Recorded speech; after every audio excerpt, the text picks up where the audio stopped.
Bismillahirrahmanirrahim. Assalamualaikum warahmatullahi wabarakatuh. Selamat pagi. Okay, pagi ni kita tengok ayam-ayam. Ini reban baru untuk anak ayam. Dah buat lama dah tapi baru siap semalam lah.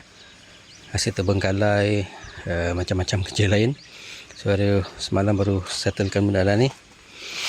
So ni kapasiti banyak juga lah ni. So ini baru buat untuk anak yang lebih kurang sebulan.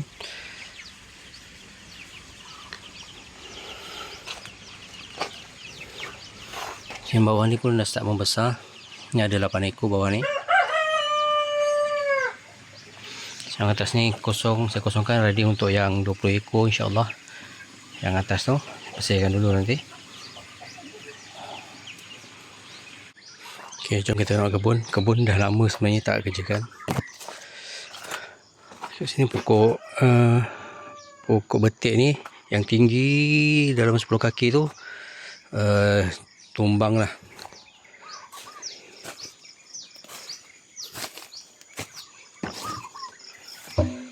So ni keadaan kebun sekarang. Memang dah bersemak lah. Tapi pokok-pokok banyak yang dah besar. Pokok jambu pun dah besar. Cuma tak terurus sangat lah. So ni pokok yang betik yang tumbang tu.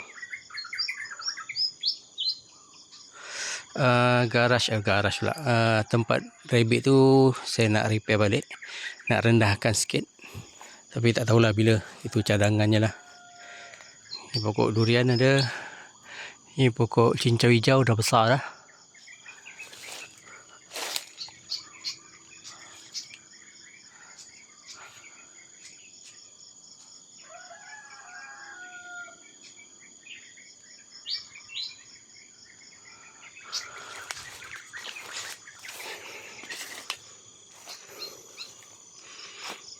Lain pokok apa yang itu? Pokok daun senduduk.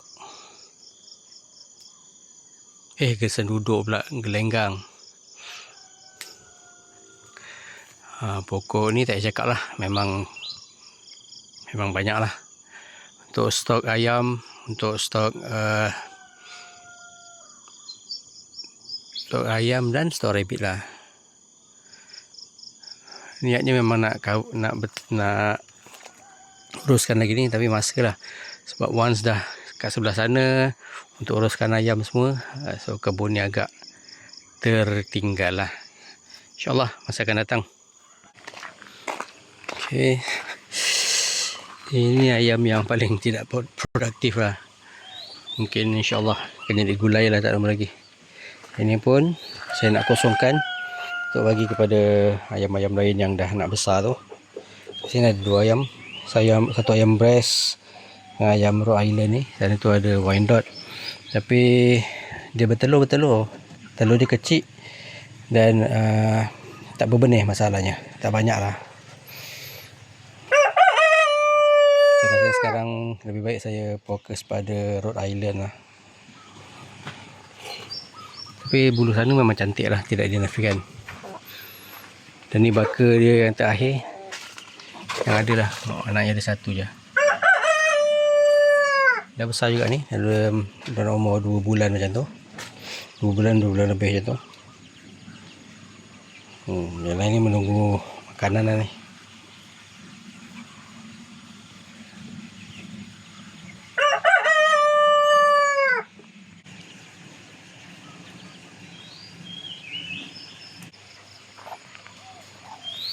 Ini pantang lah, saya datang mengejar je lah. Ini yang saya letak semalam. Suatu makanan saya beli bagi campuran jagung, gandum dan apa lagi satu, dengan serpihan macam cengkerang macam tu. Tambahan untuk, dan juga nasi lebihan saya makan lah.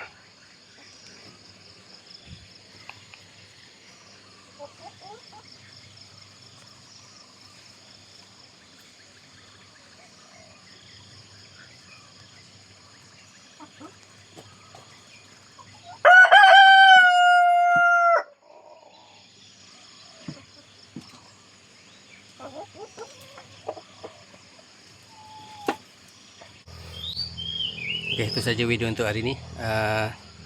So kita jumpa lagi di video akan datang lah. Assalamualaikum.